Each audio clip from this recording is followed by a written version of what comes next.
Before I load this here, I just wanted to reiterate that a person should never modify their mower.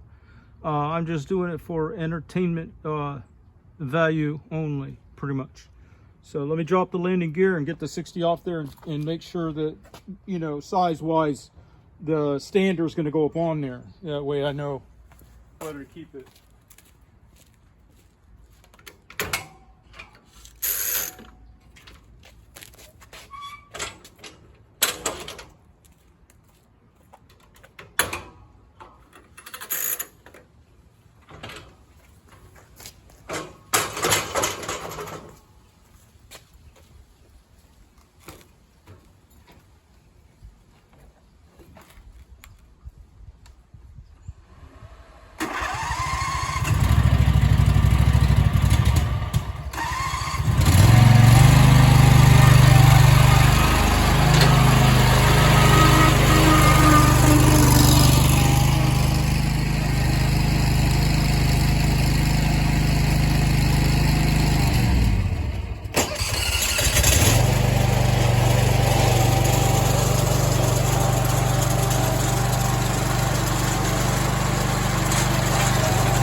Well, I think it would reverse load because of weight transfer direction.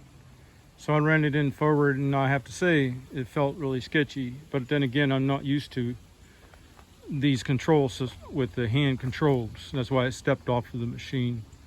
So anyway, it does actually fit. Like I said, most of the time I'll be running this thing though with the landscape trailer. You know what I'm saying? It doesn't exactly fit between the wheel wells, but yeah, it is what it is. You know what I'm saying? It's not for me right now anyways, it's not an everyday machine.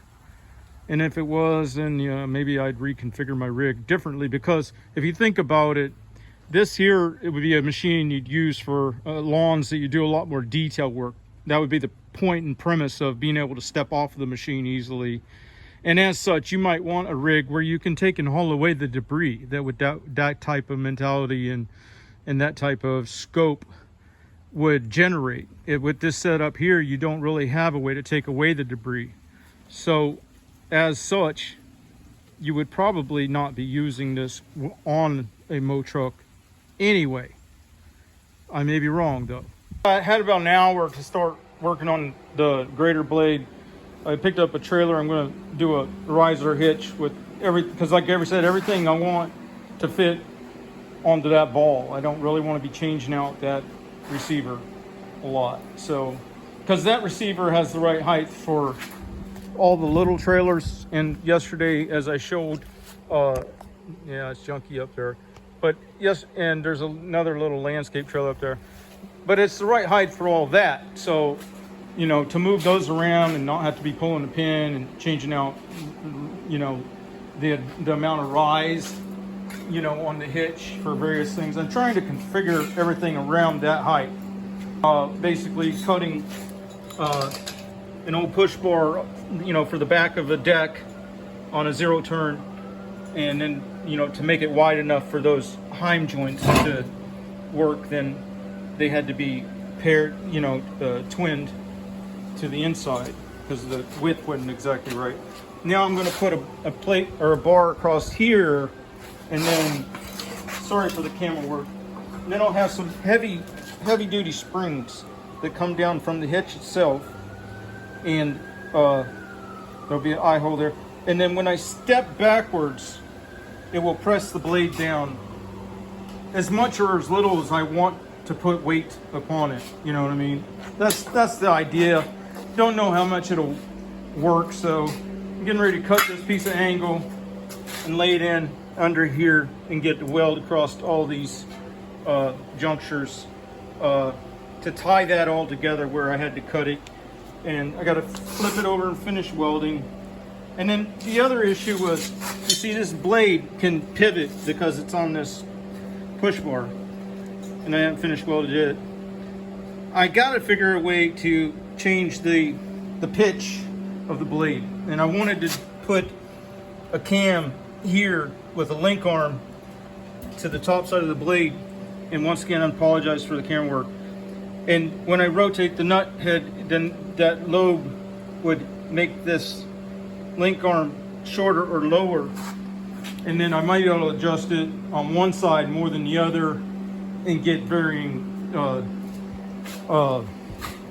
pitches or something, you know. I don't expect it to do a lot, and I really kind of didn't even expect to get that far along in only an hour. I'm gonna have to call it quits for today, so that's all I'm gonna get done. Look forward to another video, and I'll probably be finishing up that grater blade and see what it can do on the back of a machine like this. All right, you all have a good day.